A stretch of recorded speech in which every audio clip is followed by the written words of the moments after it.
Pues vamos a compartir la idea de que cocinar es mucho más sencillo de lo que parece y de que es mucho más sencillo de lo que parece encontrar fórmulas, trucos, secretos para hacer que el trabajo en casa, para poder dedicar menos tiempo y para que el tiempo que le dediquemos sea más rentable, en términos de poder hacer mejores cosas, cosas más llamativas, cosas más curiosas y además hacerlas en familia. Y si nos sirve también para ahorrar un poquito, porque vamos a reutilizar energías de otras zonas de la casa, pues también, con lo cual va a ser un poco enseñar a pescar más que dar peces, ¿no? Un poco la idea. Una de las definiciones, cuando te preguntan por definición doméstica de cocina, es hogar. Es decir, el hogar era la cocina era donde se hacía la vida antiguamente, donde la única fuente de calor que había en la casa era el chiscón, la leña, y esto genera, de alguna manera, es la idea de que alrededor de la cocina es donde realmente surge o se enriquece la vida familiar. Creo que nadie debería perderse cocinar en casa con amigos, con familia, con los hijos, con los padres, con quien sea. A mi izquierda voy a tener el placer personal de contar con Juan Pozuelo. De Juan Pozuelo, pues os podría contar su currículum profesional. Él es cocinero, todos le conocéis, ha salido también en numerosos programas de televisión, hace colaboraciones en radio. Además es formador, fue director del Instituto de Enseñanza Secundaria Hotel-Escuela en la Comunidad de Madrid, pero sobre todo es un comunicador nato. A él le gusta decir que es cocinero y formador y yo creo que lo dice a mucha honra porque verdaderamente lo es. Yo tengo la suerte, como decía, de conocerle desde que era mucho más jovencito de lo que ahora es, mucho más jovencito. Y siempre en casa siempre se le tuvo un gran cariño por la pasión que pone en las cosas que hace, por el cariño que demuestra siempre y que pone en todo lo que hace. Y creo que es una persona que para mí es un lujo tenerle aquí y tenerle como familia también. Así que muchas gracias, Juan. Y gracias por estar aquí, por compartir. No, es broma, sé que es Juan. Buenos días a todos. La verdad es que hubiera sido infiel a mi filosofía si os contara cosas distintas, o sea, si os diera peces en lugar de enseñaros a pescar. Y venía caminando esta mañana, yo camino mucho, o voy en bici cuando puedo, y venía caminando esta mañana y venía pensando en el rato de hoy. Y al final era un poco cómo hacer en casa que cocinar sea divertido, que nos sintamos de algún modo necesariamente con placer obligados a cocinar. Y a mí se me ocurría, siempre que me preguntan qué es necesario a la hora de cocinar, como en cualquier ámbito de la vida, es fundamental el aprendizaje. Creo que acostarse cada día sin haber aprendido algo nuevo es haber perdido un día, en realidad, ¿no? Y con la cocina ocurre mucho lo mismo. El aprender es fundamental para divertirse y para ahorrar dinero. A mí venía para acá y venía acordándome de una anécdota, de un hecho verídico, como diría Paco Gandía, y además pensando o hablando de comida, pues de este frigorífico lleno de cosas maravillosas, estropeado, que se nos van a pudrir, vamos a tener que tirarlas, al final terminamos llamando a un electrónico, a un técnico que viene, lo mira por delante, por detrás, abre una tapa, hace un cuarto de vuelta a un tornillo y cuando nos va a cobrar, independientemente de que sea con IVA o sin IVA, nos dice que 320 euros. Y le preguntamos, pues que 320 euros por apretar un tornillo un cuarto de vuelta, dice, no, eso es gratis. Te cobro por saber qué tornillo había que apretar. Claro. Pues con la cocina pasa un poco lo mismo. Para hacer divertidas las cosas es necesario esta formación, este aprendizaje. Y yo lo basaría en 3 factores, ¿no? Es decir, al final debemos encontrar 3 razones o 3 ámbitos por los cuales es necesario, o 3 caminos para formarse o 3 razones por las cuales hacerlo. Un cierto espíritu crítico. A veces es muy estresante cocinar cuando nos ponemos ante recetas que no sabemos por dónde meterle mano. Y el espíritu crítico nos debe llevar a analizar realmente el porqué de las cosas. Luego os explico un poquito más en detalle, pero esa lectura de esa receta, de tratar de descubrir realmente cuál es el objetivo definitivo, ¿no? ¿Es necesario determinado tipo de equipamiento para hacer un salmorejo? Pues depende. Depende. ¿El objetivo cuál es? Que esté suave, que no tenga grumos, que no tenga... Pues a lo mejor hay otras fórmulas para, y no por no tener determinado equipamiento sí puedo plantearme hacer determinadas recetas, ¿no? O sea, esa lectura crítica de las cosas. Después, tener la mente abierta y dejar volar la imaginación. Estos últimos días, estas unas semanas, hay un anuncio en televisión de una cocinera estadounidense que mete unos tarros en el lavavajillas. Con Rita, que compartíamos unos talleres maravillosos hace unos años, yo metía huevos de gallina en lavavajillas y hacíamos cocina de lavavajillas. Cuando digo mente abierta, yo les contaba a los que participaban.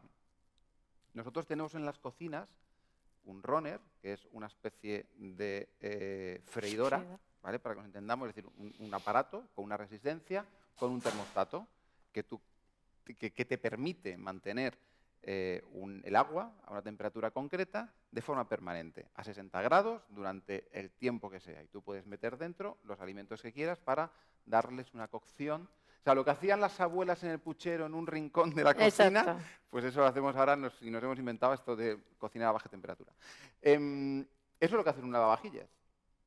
Generar un entorno húmedo a una temperatura controlada de unos 60 grados durante un periodo de tiempo. Esto es aprovechar ese tipo de cosas. Es decir, dejar la mente lo suficientemente abierta para encontrar en nuestra vida diaria aplicaciones ciertas y seguras que nos van a permitir poder hacer otras cosas. Ahí anda circulando por ahí en YouTube, ahora que estamos todos en el tema de un tío que pela las manzanas con una taladradora. No sé si lo habéis visto. Sí. Pincha la manzana con una taladradora, pone un pelador, hace... y es súper rápido. La verdad es que yo no he mirado qué grado de desperdicio tiene, pero pues es esto, es la aplicación de otras cosas a la vida diaria. Entonces, esa lectura con espíritu crítico, esa capacidad de análisis de las cosas, del objetivo final, de lo que realmente tiene importancia, esta mente abierta que nos haga, ¿por qué no mezclar? Porque tenemos ese conocimiento, sabemos qué tornillo hay que apretar, seguro. Lo que pasa es que a lo mejor no hemos caído en esto, ¿no? Y hay que tener esa mente abierta. Y el tercer factor fundamental, estar dispuesto a soñar. Esto vale para todo en la vida. Nada que no hayáis soñado lo podréis materializar. Solo se logran alcanzar las cosas que hemos soñado previamente. Es decir, si nos vemos capaces de hacer algo divertido en casa, lo haremos. Y hay multitud de fórmulas, ¿no? Yo tengo varias cosas pendientes de probar en casa, que es como utilizar la lavadora aplicada a la cocina. Todavía no tengo muy claro, pero posiblemente alguna salsa, alguna emulsión o cosas de estas estoy convencido de que podría llegar a hacer. Os lo contaré. Con lo de lavavajillas y los huevos era curioso porque, claro, tú al final, al principio, pues en estas primeras pruebas, yo metía los huevos así tal cual. Ostras, pero el huevo es poroso. Y al final el huevo sabía lavavajillas. Y es importante, por esto os decía lo de esta lectura crítica, este analizar las cosas. ¿Sabéis lo de los huevos? Sí. En cocina una de las cosas que hacemos de forma habitual es meter en tarros huevos con trufas o con ajos para que precisamente a través de esa porosidad de la piel, de la cáscara, el huevo al final termine, sepa a lo que estamos metiendo. Yo eso lo tenía súper claro. Hiper claro. Lo que no se me ocurre es por qué se me olvidó que también captaría el sabor del aire. Pero bueno, pues ese tipo de cosas al final la vida por suerte o por desgracia, de los errores aprendemos con bastante más firmeza que de los consejos previos. Y bueno, pues la idea era generaros estas inquietudes, ¿no? Que a ver por lo yo creo que puede ser muy interesante que luego en el debate, pues algunas dudas que os puedan surgir o sugerencias, o si alguien ha hecho algo en la lavadora con una salsa, que lo comparta. ¿Cuánto ponía el centrifugado, no?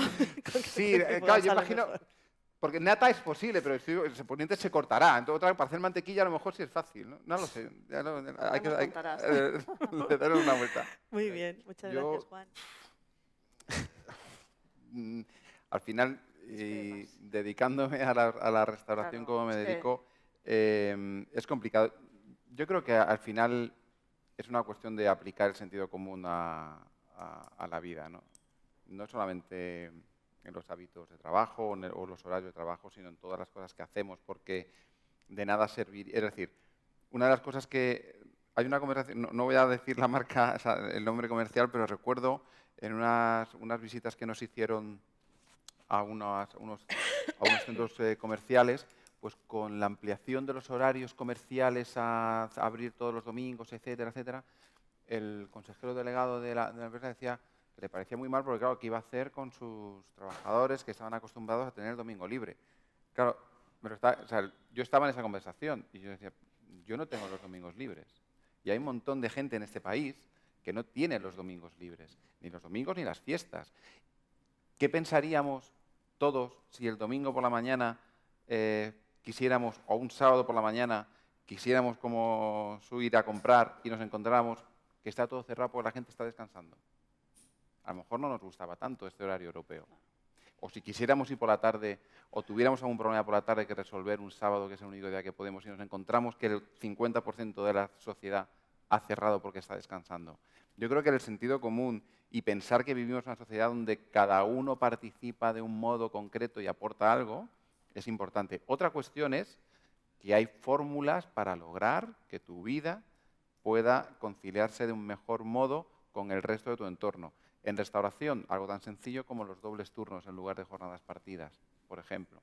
Es decir, una jornada que entra por la mañana, una jornada que entra por la tarde, que te permita desarrollar tu tiempo en la jornada partida, en la jornada contraria. Pero esta tendencia de soler mirar nuestra vida para decidir qué es mejor si viviéramos de otro modo, a veces nos aleja de la vida que tienen los de nuestro entorno, que nos permite disfrutar de las cosas cuando tenemos tiempo libre, ¿no? Yo creo que es una cuestión de encontrar vías participadas. Por otra parte, yo me niego a ser como Francia, me niego a ser como Alemania, me niego a ser como Suiza, ya no te cuento con los países del norte. Esta mañana, la alegría que había en la calle, el jueves por la noche, después de la guía Pení, que es en la Plaza de Toros, había un ambiente en esta zona. Eso no te lo encuentras es muy difícil encontrártelo en otras ciudades de España. Ya no te cuento en Europa. Yo me he vuelto loco en Turín, que no estamos hablando de una ciudad pequeña, a las 8:30 de una tarde para encontrar un sitio donde cenar. No quiero ese tipo de vida en España. Yo me niego a ese tipo de vida en España. O sea, me voy. Se va a España. No. Lo comentabas antes fuera, ¿no? Antes de empezar. Sería mucho más fácil si estuviéramos dispuestos a cambiar los hábitos de trabajo más que los propios trabajos. Es decir, yo tengo amigos que lo que hacen lo podrían hacer en cualquier sitio, distinto en el que lo realizan, porque es un trabajo donde necesitan una mesa para apoyar un cuaderno y escribir. Y una superficie para apoyarte un cuaderno y escribir la puedes tener casi en cualquier sitio. Los teléfonos. Es verdad que hay un hueco y un espacio para todo, pero yo no me plantearía hacer una vida como la que hago si no tuviera la posibilidad de enviar un correo electrónico desde cualquier lugar a cualquier hora o leerlo, ¿no? Entonces yo creo que posiblemente es más ¿cuántos trabajos realmente necesitan estar en una mesa, en un despacho, en una oficina? Pues, posiblemente ese fue lo que comentabas, ¿no? ¿Cómo? Pasar con mi jefe. Además, hay una cosa con los mercados. Bueno, Mateo es muy joven, ¿no? Pero cuando empecé a estudiar hostelería, hace muchos años, los mercados eran relativamente tristes. Es decir, yo porque empecé a estudiar hostelería, al final pues veías cosas, pero los solomillos, los carabineros, los bogavantes, etcétera, solamente los veías cuando podías ir a determinados establecimientos. Hoy los mercados son un maravilloso universo de frutas, verduras. Ayer salió una conversación con Carlos Maribona, un amigo crítico de la Vecima, que lo conocéis, y salía el comentario de la cantidad incluso de profesionales, de cocineros, de compañeros, que no conocen no sé si gran parte, pero un número importante, un porcentaje importante de todo lo que el mercado ofrece. Y está ahí. Decía antes Susana lo de los mercados. Quedad con gente. O sea, yo quedo con gente en los mercados. Vamos, de mercado. No, no, yo quedo con gente me para gusta. ir al Sí, mercado. Sí, de mercado. Y además, tengo amigos, me encantaría, no sé, digo, el sábado, el viernes, el jueves, en un rato. Y pasear por un mercado. Hay mercados maravillosos en Madrid. Yo además, Sí. en la época de Telemadrid, que los fuimos recorriendo prácticamente todos, hay mercados estupendos. O sea, yo estoy convencido que ahora mismo nos plantamos en un mercado y el 30-40% de los productos que veamos no sabemos ni cómo se llaman. Seguro. Y con la incorporación de productos de otras, de otras zonas del mundo, o sea, el mercado de maravillas, que es uno de los mercados donde empezaron a aparecer Cierto. frutas y verduras de Sudamérica, Caribe, etcétera, había algunas cosas o sea, espectaculares. Hay tiendas hay legumbres. Si os pregunto por legumbres me diréis lentejas, garbanzos, pocha, 8. Bueno, hay tiendas de Mercado de Maravillas que tienen sacos con 30 variedades, 40 variedades distintas de legumbres. Es un privilegio que está al alcance de la mano, que es gratis y que no disfrutamos. Y es una pena. O sea que hay que hacer rutas de mercado. Además Sí. hay una cuestión que tiene que ver con el hecho de que no tiene ningún misterio ser tú quien vayas a un supermercado, cojas un brick de leche, lo metas en el carro, lo metas en el coche y lo lleves a casa. Y ese es el procedimiento que va a hacer el proveedor. Sí. Entonces es dejar para ir al mercado aquellos productos que realmente te puede apetecer, es decir, ese 30-20% de tu tiempo de compra, de modo que puedas seguir yendo al gimnasio y encuentres ese trocito para el mercado.